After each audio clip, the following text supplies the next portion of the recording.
Hello friends, दोस्तों आज की इस वीडियो में आज आप सभी को एक्सप्लेन करूंगा कि आप कैसे जो है अपनी एडसेंस पे अगर आपने अपनी वेबसाइट को रिव्यू के लिए भेजा है तो आप इसको कैसे सॉल्व करेंगे।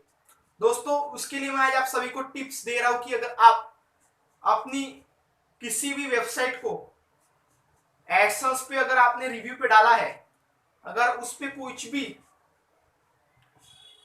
इश्यू आता है तो आप उसको कैसे सॉल्व करेंगे। दोस्तों उसको सॉल्व करने के लिए आपको क्या करना है, अगर आपको आता है कि अगर आपका वेबसाइट है वो, अगर आपको ईमेल में आता है कि अगर आपकी वेबसाइट जो पूरी क्राइटेरिया को एडसेंस के क्राइटेरिया को फॉलो नहीं कर रही है और आपकी एडसेंस को अगर एडसेंस आपका आपके वेबसाइट पे एड शो नहीं करवा रहा है तो उसको आप कैसे सॉल्व करेंगे।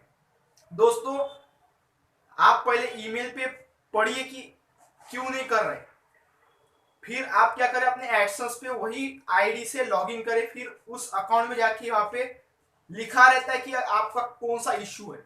वहां पे लिखा होगा कि आपका मिनिमम कंटेंट है या फिर पुअर कंटेंट है।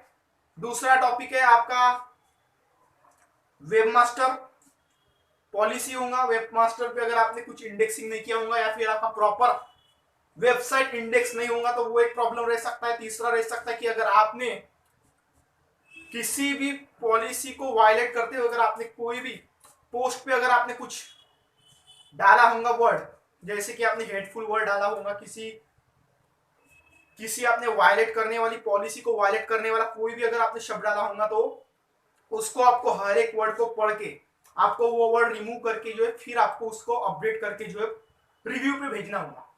और दोस्तों आप देख रहे होंगे कि कोई कोई बंदे बताते हैं कि वो सिर्फ 2 घंटे में एडसेंस का अप्रूवल दिलवा सकते हैं। वो कुछ नहीं है दोस्तों, सिर्फ आपको अपनी साइट को ऐसा बनाना है कि वो पब्लिक को अट्रैक्ट करे और साइट जो है वो यूजर फ्रेंडली हो, कि कोई भी अगर आपकी साइट पे विजिट कर रहा है तो वो फटाक से खुलनी चाहिए, उसका कंटेंट जो फटाफट खुल के आना चाहिए, उसमें फटाफट शो एड्स शो होनी चाहिए। अगर आप अच्छा थीम सिलेक्ट कर रहे हैं तो आप थीम भी अच्छा सिलेक्ट करें कि वो ज्यादा उसमें एडिटिंग वगैरह ना करें। आप अपनी थीम पे आप ओरिजिनल थीम ही रखें, उसमें से आप अपने हिसाब से उसमें एडिटिंग करें। ऐसा नहीं कि आप बहुत से उसमें विजिट्स लगा रहे हैं, बहुत से आप उसमें पेजेस डाल रहे हैं, वैसा भी मत करिए। आप मेन जो है privacy policy, about us, contact us, home, जो मेन मेन पेजेस है वही डालिए। उसमें आपको जो है ये 4 पेजेस बनाना बहुत कंपलसरी है दोस्तों, क्योंकि उसके बिना आपको एडसेंस का अप्रूवल नहीं मिलेगा। आप साथ ही साथ अगर दोस्तों आप अपनी वेबसाइट पे अगर आप पोस्ट लिख रहे हैं तो आप कम से कम दोस्तों 500 वर्ड्स के ऊपर लिखिए, तभी आपका वो ब्लॉग है वो अप्रूव होगा। और साथ ही साथ दोस्तों आप पोस्ट को देखते भी है कि आप अपने पोस्ट में कुछ ऐसा तो नहीं डाल रहे कि जो किसी को वायलेट करे, किसी पॉलिसी को वायलेट करे। अगर आपका पोस्ट किसी चीज को वायलेट कर रहा है तो आपका भी एडसेंस अप्रूवल नहीं होगा। और बाद में भी दोस्तों आपको पोस्ट ऐसी लिखनी है कि आपका किसी भी इन फ्यूचर आपका एडसेंस डिसेबल ना हो। साथ ही साथ आप अपना अच्छा डोमेन परचेस करें, जैसे कि .in हो गया, .com हो गया, .org हो गया। ऐसा नहीं कि आप .xyz पे करें, क्योंकि कभी कभी दोस्तों लो लेवल डोमेन पे भी वो देने के लिए कतराते हैं एडसेंस वाले, क्योंकि उनको पता है कि अभी बहुत से लोग एडसेंस के अप्रूवल पाने के लिए अपनी छोटा सा छोटा 75 रुपए का डोमेन लेके भी अभी एडसेंस का अप्रूवल लेना चाहते हैं। आप ऐसा करें कि आप अच्छा हाई लेवल डोमेन लीजिए कि एडसेंस वालों को भी ये ना लगे कि आप सिर्फ अर्निंग के लिए आप वेबसाइट खोल के बैठे हैं। आप उसमें टाइम टू टाइम पोस्ट लिखिए, साथ ही साथ उस पोस्ट को अच्छे से पढ़िए।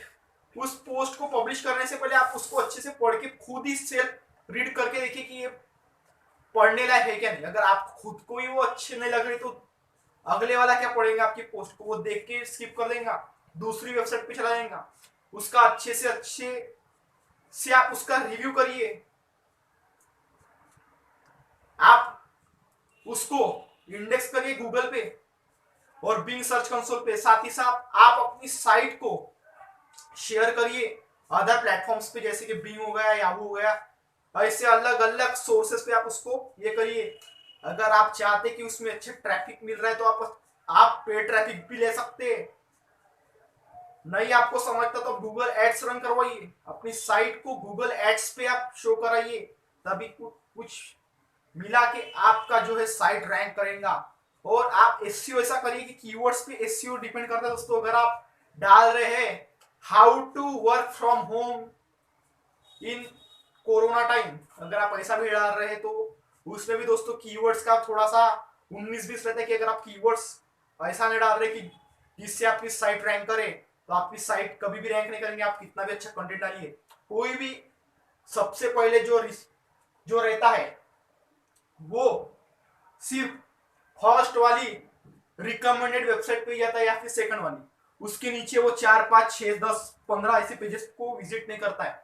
तो इसीलिए आप ऐसा करें कि आपकी साइट रैंक करे। साथ ही साथ दोस्तों आप जो है एडसेंस का कोड अच्छे से अपने साइट के हेडर में पेस्ट करिए। अगर आप कोड गलत इसमें डाल रहे हैं तो आपको तकलीफ हो सकती है। साथ ही साथ दोस्तों आप सबसे पहले अपनी कंटेंट पे फोकस करें, बाद में अर्निंग पे फोकस करें, क्योंकि अगर आप अर्निंग पे फोकस करेंगे तो आप ब्लॉगिंग नहीं कर पाएंगे, और ब्लॉगिंग नहीं कर पाएंगे तो आपका डोमेन जो है वो वेस्ट चला जाएगा। क्योंकि कोई भी डोमेन दोस्तों 1 या 2 साल के लिए रहता है। आप जितने ड्यूरेशन के लिए आप परचेस कर रहे हैं तो उसका आप बेनिफिट लीजिए। मैं यही नहीं चाहता कि आप अपना डोमेन लेके बाद में उसका आपको कोई भी बेनिफिट ना हो, ऐसा कोई भी मैटर होना नहीं चाहिए। और साथ ही साथ दोस्तों आप अपना जो साइट है उसको रैंक करवाने के लिए आप चाहे तो पेड विजिटर्स भी ले सकते हैं। पेड विजिटर्स आपको कहां से मिलेंगे? आपको मिल जाएंगे, आपको रिसर्च मारनी पड़ेगी। साथ ही साथ अगर आपका मोनेटाइजेशन ऑन भी हो जाता है, वेबसाइट पे अप्रूव भी हो जाता है, तो आपको क्या करना है, क्लिक्स पे ध्यान रखना है। अगर आपके इसमें इनवैलिड क्लिक्स आ गया तो आपका डिसेबल होने का चांस रह जाता है। तो यही था दोस्तों आज की इस वीडियो में। उम्मीद है आपको मेरी वीडियो अच्छी लगी होगी और दी गई आपको सारी जानकारी भी अच्छी लगी होगी। अच्छी लगी होगी तो आपको क्या करना है, हमेशा की तरह इस वीडियो को लाइक करें, अपने दोस्तों के साथ भी इस वीडियो को शेयर करो, चैनल को सब्सक्राइब किए बगैर मत जाइए। मैं आपको फिर मिलता हूं और एक नए वैल्यूएबल कंटेंट के साथ। तब तक good bye, see you, take care और